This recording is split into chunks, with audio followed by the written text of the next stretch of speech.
My name is Dr. Suzanne Humphries. I am a board-certified internal medicine doctor and nephrologist, kidney doctor. I am also in the minority in that I have taken the past 8 years of my life to intensively study the history of vaccination, immunology, as well as the components of childhood vaccines and their effects upon the body and the available medical literature.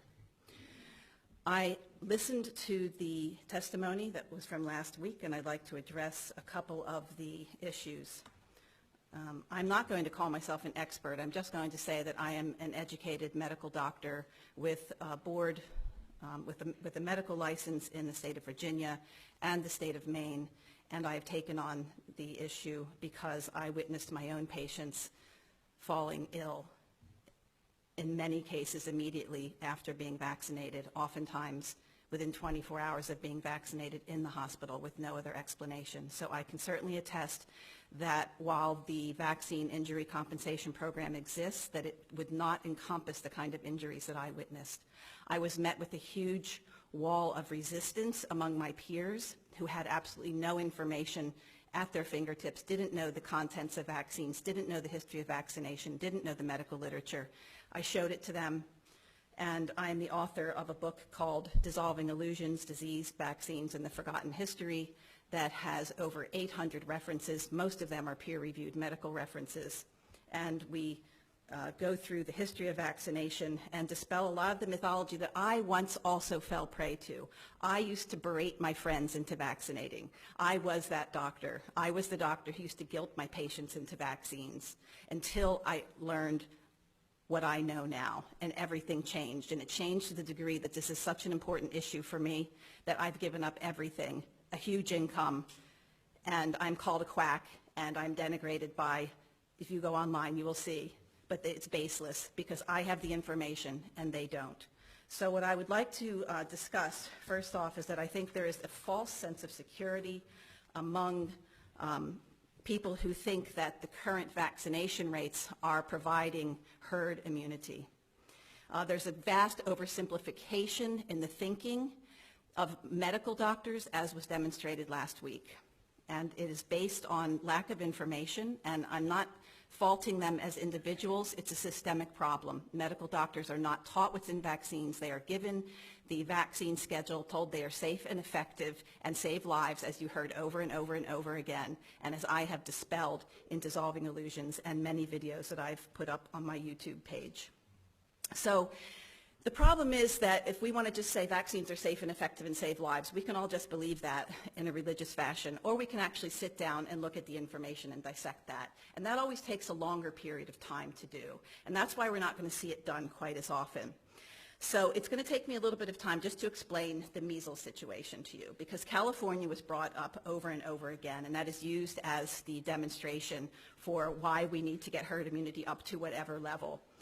95% is was touted last week, but I can tell you that there's an article by Majumder who now says that we need 99% vaccination rates in order to achieve herd immunity. But I will tell you that even if we had 100% vaccination rates among every person in this room, every child in the state, that there would still be measles outbreaks if measles was brought in from another country or from someplace else. And that is because the vaccine has failed in its mission to eradicate the disease, let alone to eliminate the disease.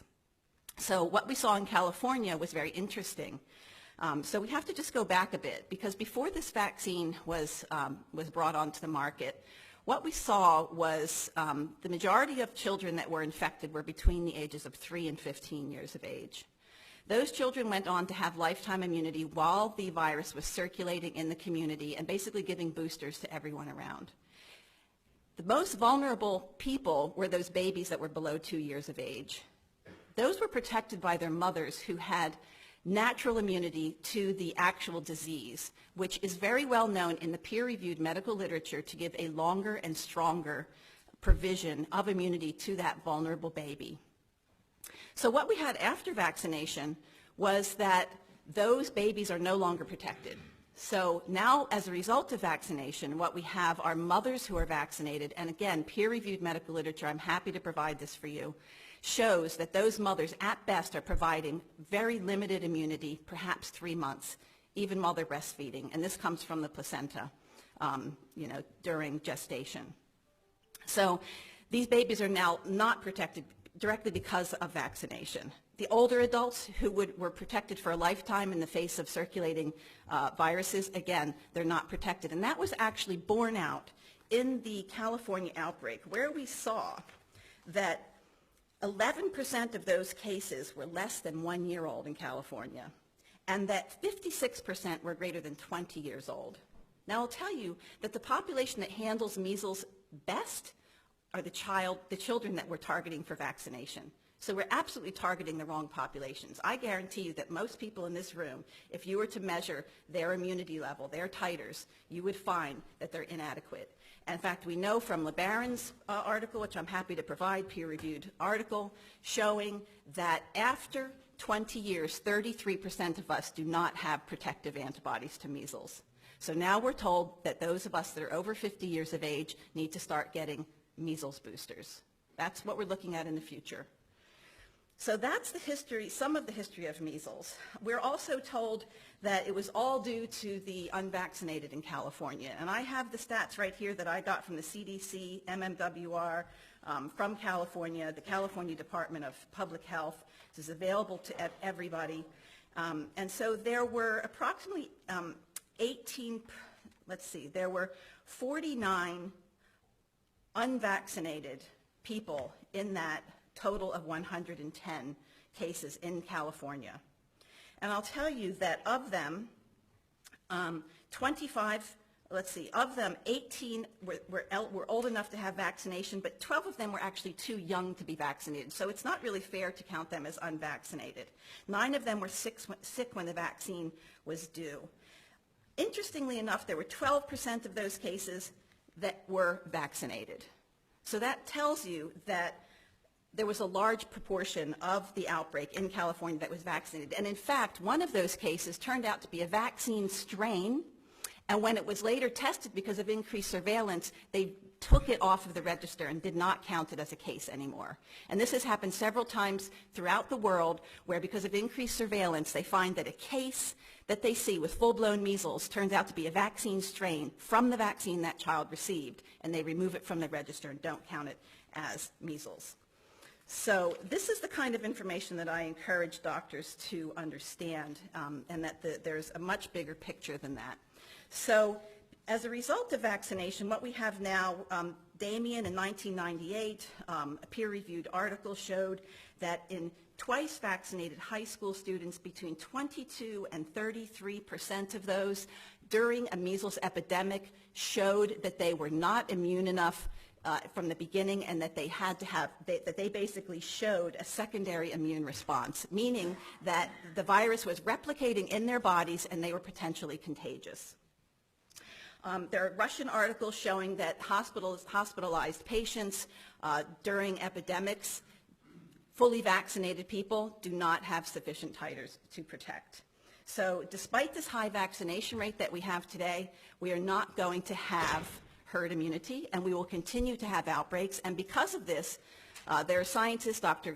Gregory Poland from the Mayo Clinic has written extensively on this problem, saying that we need a new vaccine, that this vaccine is failing, that we have problems with primary failure, meaning between 2 and 8% of twice vaccinated people never respond to the vaccine. We have secondary failure from the vaccine, which I talked to you about.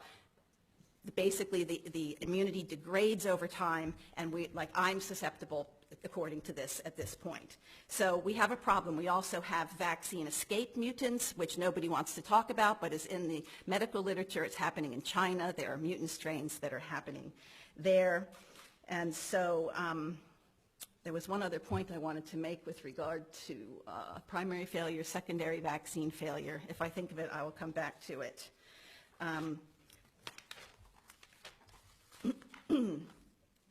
There's one other issue I'd like to address, and that is that one of the physicians that testified last week said that there were people in the state of Virginia that were consulting the physicians here because they considered that West Virginia has a progressive vaccine policy. And I would like to update